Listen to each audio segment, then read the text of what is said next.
শরীর ভালো লাগে, আরাম লাগে। আরাম আপনার বিদেশ যাওয়ার কি হলো? বলল যে মানে একবারে আশা ক্ষত করলো। মানে কোনো কিছু নাই। তার মানে লিভার একবারেই ড্যামেজ হয়ে গেছে। উনি গিয়ে আমি ফ্রিতে চিকিৎসা নিই। চিকিৎসা নেওয়ার পরে এখানে ডিএনএ টেস্ট করি। তখন উনাদের কাছে আমি প্রপার সলিউশন পাই না। মানে উনারা বেশ একটা পাত্তা দিছে না আরকি। যে আপনার শরীর কেমন লাগে ভাইয়া এখন? হ্যাঁ, এখন তো আগের চাইতে অনেক সুস্থ। আগের চাইতে এখন পাতলা লাগে। যখন আগে ওইটা ছিল তখন আমি খাওয়ার পর সাথে পেটের ভিতর ব্যথা করত। মানে পেট অনেকটা গরম হয়ে যেত। ওইজন্য তাড়াতাড়ি ডাক্তার দেখানো ছিল। আর এখন আলহামদুলিল্লাহ, শুকুর আলহামদুলিল্লাহ। পরম করুণাময় অসীম দয়ালু আল্লাহর নিকট অশেষ কৃতজ্ঞতা। আমার এক সম্মানিত রোগী, তরুণ বয়সী ২৪ বছর ছাত্র, সে বিদেশ যাবে বলে অনেক আশা করেছে।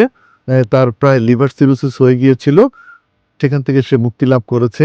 তার একই সাথে লিভারে চর্বি অর্থাৎ ফ্যাটি লিভার এবং একই সাথে ক্রনিক হেপাটাইটিস বি ভাইরাসের সংক্রমণ রয়েছে। আমার কাছে বিগত ডিসেম্বর ২০২৪ তিনি এসেছিলেন চিকিৎসা নিতে। আমি চেষ্টা করেছি তাকে চিকিৎসা দিতে এবং দিক নির্দেশনা দিতে। তার রিপোর্টগুলো তখন যা ছিল একটু আপনাদের সামনে উপস্থাপন করছি। রিপোর্টের মধ্যে ছিল তার আলফা ফেটোপ্রোটিন নরমাল ছিল। তার অ্যালবুমিন ঠিক ছিল, বিলিরুবিন 1.7 ছিল, তার এসজিপিটি বেশি ছিল 50। হুম? তারপরে তার প্রথ্রুমিন টাইমটাও বেশি ছিল, 16.8 সেকেন্ড ছিল। তার কমপ্লিট ব্লাড কাউন্ট এটি নরমাল ছিল, সাধারণত নরমালি থাকে। তার আল্ট্রাসোনোগ্রাফি রিপোর্টে বলেছিল diffusely coarse hepatic parenchyma, mild dilated portal vein. তার লিভারে সিরোসিস ছিল এবং তার এন্ডোস্কোপি যখন করানো হয়, এন্ডোস্কোপি রিপোর্টে তার ডিউডেনাল আলসার ডিজিজ ছিল, ডিউডেনামে আলসার ছিল এবং তার একটি ফাইব্রোস্ক্যান আমি করেছি। তখন ফাইব্রোস্ক্যানে বলেছে লিভারে একটু চর্বি হালকা ২২০ এবং এখানে তার এলএসএম অর্থাৎ লিভার স্টিফনেস মেজারমেন্ট সেটি ছিল ২৮.৯। আমরা জানি এটাকে যদি ১২র বেশি হয় তখন লিভার সিরোসিস হয়, অর্থাৎ লিভারটি নষ্ট হয়ে গেলে পরে যে অবস্থা হয় সেটা। কিন্তু ১২র আগে থাকলে, এটা যদি ১২র কম থাকে তাহলে আমরা বলি লিভার স্বাভাবিক। আমরা এখানে একটু দেখে নিই লিভার সিরোসিস কিরকম। নরমাল লিভার থাকে এরকম একেবারেই মসৃণ সুন্দর দেখতে এবং লিভার সিরোসিস হলে পরে লিভারটির আকার আকৃতি এবড়ো-খেবড়ো হয়ে কদাকার আকৃতি ধারণ করে। তার লিভার সিরোসিস হয়ে গিয়েছিল। আমরা দেখতে পাচ্ছি এই রিপোর্টটি করা হয়েছে ৩০শে ডিসেম্বর ২০২৪ সালে। এরপরে তাকে কিছু চিকিৎসা, হেপাটাইটিস সি ভাইরাস তার ছিল না, কিন্তু বি ভাইরাসের সংক্রমণ হয়েছিল। তার ভাইরাসের ওষুধ দেওয়া হয়েছে এবং লিভারের চর্বি কাটার ওষুধ দেওয়া হয়েছে। এমনকি সিরোসিস কমার জন্য ওষুধ তাকে কিছু ফুড সাপ্লিমেন্ট তাকে দেওয়া হয়েছে। আজ প্রায় ১ বছর পরে তিনি আবার এলেন। তার লিভার ফাংশন একেবারেই নরমাল, বিলিরুবিন একদম নরমাল হয়ে গেছে, এসজিপিটি, এসজিওটি একেবারেই স্বাভাবিক পর্যায়ে চলে এসেছে এবং তার লিভার সিরোসিসটাও কমে এসেছে। তার লিভারে যে চর্বি ছিল, চর্বি কমে গিয়েছে আপনারা দেখতে পাচ্ছেন এবং লিভার সিরোসিস কমে ১২র কাছাকাছি চলে এসেছে। হ্যাঁ, এখন আছে ১৩.৭, আগে ছিল ২৮। আপনারা দেখতে পাচ্ছেন এখানে ২৮.৯ ছিল এবং বর্তমানে তার লিভার সিরোসিসের মাত্রা একেবারেই স্বাভাবিক পর্যায়ে এসেছে। আশা করি আরও কিছুদিন ওষুধ খেলে এবং নিয়মকানুন মানলে সেটি ১২র নিচে চলে আসবে এবং তার লিভার সিরোসিস সম্পূর্ণরূপে চলে যাওয়া সম্ভবপর হবে।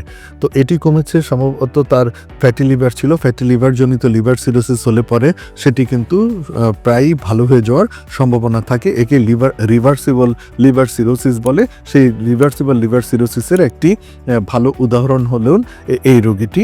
তো আমরা তার জন্য দোয়া করব তিনি যেন ভালো এবং সুস্থ থাকতে পারেন। তো তার যে অবস্থা হয়েছিল ২৮.৯ হয়ে গিয়েছিল, এর পরবর্তী ধাপে যেটি হতো তার লিভারটি ডিকম্পেনসেটেড অবস্থায় চলে যেতে পারতো, অর্থাৎ পেটে পায়ে পানি চলে আসতে পারতো, রক্তবমি হতো, কালো পায়খানা হতে পারতো, এই ধরনের জটিলতাগুলো দেখা দিতে পারত। তো আল্লাহর অশেষ মেহেরবানিতে তিনি এখন সম্পূর্ণরূপে সুস্থতার পথে আছেন। তো এই মুহূর্তে আমার রোগীর সাথে একটু কথা বলবো। ভাইয়া, আপনি ১ বছর আগে যখন এসেছিলেন তখন কোন পরিপ্রেক্ষিতে আমার কাছে এসেছিলেন? আমার কাছে আসার আগে আপনি আরো চিকিৎসা করেছিলেন কিনা বা কোথায় চিকিৎসা করেছিলেন একটু বলবেন? হ্যাঁ, আপনার কাছে আসার আগে আমি মূলত ৪-৫ টা ডাক্তার দেখিয়েছিলাম ঢাকাতেই।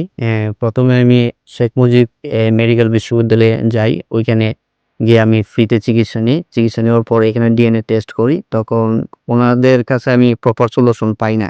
মানে ওনারা বেশ একটা পাত্তা দিছেন আর কি। তারপর ওনার কাছ থেকে আমি চলে গেছি, গিয়ে লেভিট হসপিটালে আমি একটা প্রাইভেট ডক্টর দেখাই। ওনার নাম হচ্ছে ডাক্তার স্বপ্নিল মাহমুদ। এটা ওনাকে দেখে, উনি আগে ছিল শেখ মুজিব মেডিকেল বিশ্ববিদ্যালয়ের লিভার বিভাগের প্রধান ছিল। তখন ওনাকে দেখানোর পরে উনি আমাকে বলল যে মানে একবারে আশা হত করলো, মানে কোনো কিছু নাই। তার মানে লিভার একবারই ড্যামেজ হয়ে গেছে। উনি এন্ডোস্কোপি করার আগে আমাকে বলল যে একটা সিটি স্ক্যান করার জন্য। তখন আমি এটা করি না। আর উনি আমাকে অনেকগুলো টেস্ট দিয়েছিল, প্রায় 25-26 হাজার টাকা লাগে। উনি একটা হসপিটালে আমাকে রেফার করছিল, হসপিটালের নাম হচ্ছে আপনার ফারাবি হসপিটাল। তখন ওখানে গিয়ে দেখি যে অনেক টাকা লাগে। আর উনি তারপর আমার এন্ডোস্কোপির রিপোর্টটা আমি অন্য জায়গাতে করাই। পরে ওনাকে যখন নিয়ে দেখাই, তখন উনি বলতেছে যে পেটের ভিতর অনেক সমস্যা, যে আলসার হয়ে গেছে, এটা দিয়ে ব্লাড আসতে পারে। ওইটা উনি এন্ডোস্কোপি মেশিন ঢুকিয়ে দিয়ে কিভাবে বললো কি একটা পদ্ধতি আছে, এটা দিয়ে উনি তেতলে দিবে আগুনের হিট দিয়ে। ওটার জন্য উনি 50,000 টাকা বলছিল আমার কাছ থেকে। তখন আমি ভয় পেয়ে যাই বিষয়টা। ভয় পেয়ে তখন আমি এদিক ওদিক ছুটতে থাকি, কার কাছে যাওয়া যায় এটা প্রপার সমাধান পাওয়া যায়। তখন আমি আবার আইয়ুব আল মামুন স্যারের কাছে যাই। উনি আমাকে বলছিল যে ওনার চেম্বারে দেখা করার জন্য। দিন যাই, যাওয়ার পর ওনাকে পাই নাই। না পাওয়ার পরে আরো ৩ দিন আমি ঢাকাতে অবস্থান করি। পরে আমি সাইদুল হক জুয়েল স্যারের সন্ধান পাই। ফেসবুক, ইউটিউব ঘাটাঘাটি করে ৩ দিন। তারপর ওনার কাছে আইসা আমি ট্রিটমেন্ট নিয়েছি। এখন আলহামদুলিল্লাহ আমি অনেকটা সুস্থ আছি। যে আপনার শরীর কেমন লাগে ভাইয়া এখন? হ্যাঁ, এখন তো আগের চাইতে অনেক সুস্থ। আগের চাইতে এখন পাতলা লাগে। যখন আগে ওইটা ছিল তখন আমি খাওয়ার পর সাথে, সাথে পেটের ভিতর ব্যথা করত। মানে পেট অনেকটা গরম হয়ে যেত। ওইজন্য তাড়াতাড়ি ডাক্তার দেখানো ছিল। আর এখন মোটামুটি অনেকটাই ভালো। মানে এরকম সমস্যা নাই। মাঝে মধ্যে হালকা একটু জ্বালাপোড়া আছে আরকি। এখন হালকা। মানে আগের যে সমস্যাটা ছিল ওইটা এখন আর নাই আরকি। সেগুলি কমে গেছে। এখন শরীর ভালো লাগে, আরাম লাগে। আরাম লাগে। আপনার বিদেশ যাওয়ার কি হলো? যে এখন হ্যাঁ, আগে আমি খুবই আশাহত ছিলাম। হ্যাঁ, মানে আমি যেতে পারবো কিনা। অনেক এজেন্সিতে আমি কথা বলেছি। আমার আত্মীয়-স্বজনের সাথে কথা বলেছি। আমি আশা ছেড়ে দিয়েছিলাম যে অবস্থায় তোর বিদেশ যেয়ে কোনো লাভ নাই। তো এখন আমার আলহামদুলিল্লাহ ব্যাচেলর কমপ্লিট হয়েছে। এখন আমি সুইডেনে অ্যাপ্লিকেশন করেছি। আপনারা দোয়া করবেন যাতে আমি যেতে পারি। ইনশাআল্লাহ এখন আপনি বিদেশেও যাবেন, স্বাভাবিক জীবন যাপন করবেন। আপনার জন্য দোয়া করি। আপনিও আমার জন্য দোয়া করবেন। আমি চাই আপনি একজন কর্মঠ দক্ষ একজন মানুষ হবেন। আপনি আপনার পরিবারের সবার মুখে হাসি ফুটাবেন এবং দেশের মানুষের মুখে হাসি ফুটাবেন। এবং আমাদের চিকিৎসক হিসাবে আমাদের কাজ হলো আমাদের দেশের মানুষগুলোকে সুস্থ রাখা, কর্মঠ রাখা এবং তারা যেন কর্মঠ হয়ে তাদের পরিবারকে সুখী রাখতে পারে, দেশকে সুখী রাখতে পারে। এটাই হলো আমাদের কাজ। ইনশাআল্লাহ।